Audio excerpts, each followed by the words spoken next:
کہ اگر ایمان رکھو اور شک نہ کرو. سارے بولے اگر ایمان رکھو اور شک نہ کرو.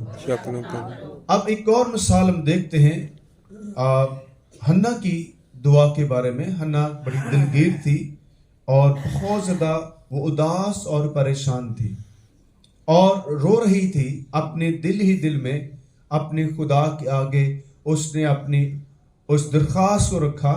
اور مقدس ایلی جو ہے وہ اس کو دیکھ رہے تھے. انہوں نے کہا کہ تو نشے میں ہے.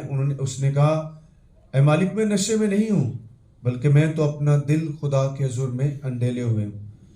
تو ایلی کاہن نے کیا کہا؟ جا بیٹی تیری دعا سنی گئی. اور اس نے ان الفاظوں کو قبول کیا کہ جو خدا کے بندے نے کہا میں اس پر ایمان رکھتی ہوں. اور بائبل بتا رہی ہے کہ دوبارہ اس کا چہرہ اداس نہیں رہا. آمین. یہ ہے ایمان کہ آپ نے جو مانگا ہے اس پر آپ کو یقین بھی کرنا ہے. اور ہم دیکھتے ہیں جب اس نے شک نہیں کیا, ایمان رکھا, اور خدا نے عین وقت پر اس کو سیمول بھی دیا. آمین. تو اس کا مطلب ہے شک جو ہے وہ ہماری دعاؤں کو روک دیتا ہے. لیکن جب ہم خدا پر بھروسہ رکھتے ہیں کہ ایک تو آپ کو یہ جاننا ہے کہ آپ مانگ کس سے رہے ہیں. آپ کسی انسان سے تو نہیں مانگ رہے کہ وہ آپ کو دھوکہ دے سکتا ہے یا آپ کی مدد نہیں کر سکتا. آپ خالق سے مانگ رہے ہیں. آپ اپنے آسمانی باپ سے مانگ رہے ہیں جو آپ کو دینا چاہتا ہے. آمین. وہ آپ کو دے کر خوش ہوتا ہے. اس لیے آپ کو پریشان ہونے کی ضرورت نہیں ہے. آپ اپنی مصیبتوں کی طرف نہ دیکھیں کہ وہ جا نہیں رہی, خدا ان کے پیچھے کام کر رہا ہے. آپ صرف اپنا فوکس خدا پر رکھیں اور کہیں خدا تیرا شکر ہے کہ تو میری دعاؤں کو سن رہا ہے. سارے بولیں خدا میں تیرا شکر کرتی ہوں, میں تیرا شکر کرتا ہوں کہ تو میری دعاؤں کو سن رہا ہے. میری دعاؤں کو سن رہا ہے.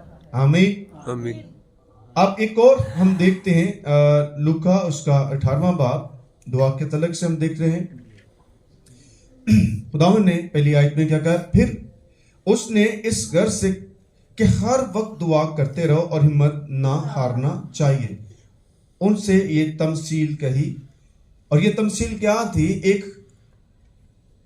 ایک ایسے قاضی کے بارے میں بتایا گیا ہے جو سنگ دل ہے, سخت دل ہے, جو نہ خدا سے ڈرتا ہے نہ آدمیوں کی کوئی پرواہ کرتا ہے. اور ایک بیوہ جو ہے اس کے پاس آ کر دن رات اپنی درخواست رکھتی ہے کہ تو میرا انصاف کر.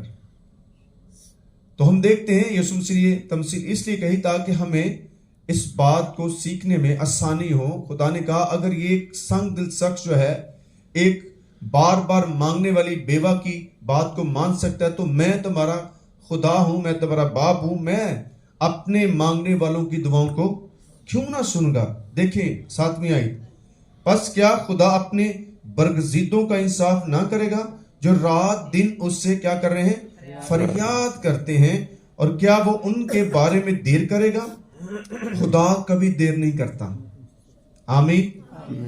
اس نے اپنے وقت کے ساتھ ہی کام کرنا ہے. حنا نے ایمان کے ساتھ قبول کیا اور پھر وہ اداس نہیں رہی, اس کا چہرہ اداس نہیں رہا, اور اس کا ایمان کا پھل کیا ملا؟ عین وقت پر اس کو اولاد ملی.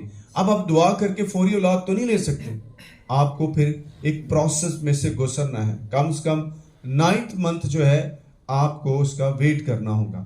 ہم بہت دفعہ فوری سب کچھ لینے کی کوشش کرتے ہیں, اس سے پھر کیا ہوتا ہے؟ شک پیدا ہوتا ہے. تو کیا لکھا ہے؟ وہ دیر نہیں کرتا. آمین. سب بولیں وہ دیر نہیں کرتا. اس لیے آپ کو گھبرانا نہیں. آپ جو کچھ کہہ رہے ہیں خدا اس کو سن رہا ہے اور اپنے وقت پر آپ کی مدد کرے گا. خدا بے وقت کام کوئی بھی نہیں کرے گا. اس نے اپنے وقت کو مقرر کیا ہے, آپ اس کے وقت کا انتظار کریں جس طرح سے حنا نے کیا.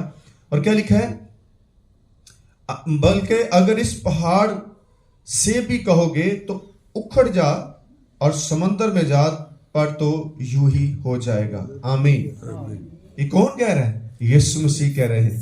آج بہت سارے پہاڑ آپ کی زندگی میں ہو سکتے ہیں. وہ بیماری کا پہاڑ ہو سکتا ہے, وہ مصیبتوں کا ہو سکتا ہے, وہ بچوں کی نافرمانی کا ہو سکتا ہے, وہ آپ کی خاندان میں کسی بھی طرح کا مسئلہ ہو سکتا ہے. یہ وہ پہاڑ ہیں جو آپ کو پریشان کیے ہوئے ہیں, جو آپ کو اس طرح لگ رہا ہے یہ کبھی ٹھیک نہیں ہونے والے, یہ کبھی پہاڑ گرنے والے نہیں ہیں. تو یہ سب جھوٹ ہوگا.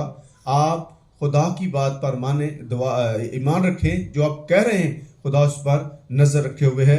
اور آخری بات کیا ہے, اور جو کچھ دعا میں ایمان کے ساتھ مانگو گے, آمین, جو کچھ تم دعا میں ایمان کے ساتھ مانگو گے وہ سب تم کو ملے گا, آمین, آمین, ہاللویہ. ہاللویہ. آج نہیں 10 دن بعد 15 دن بعد آپ کو ملنے والا ہے.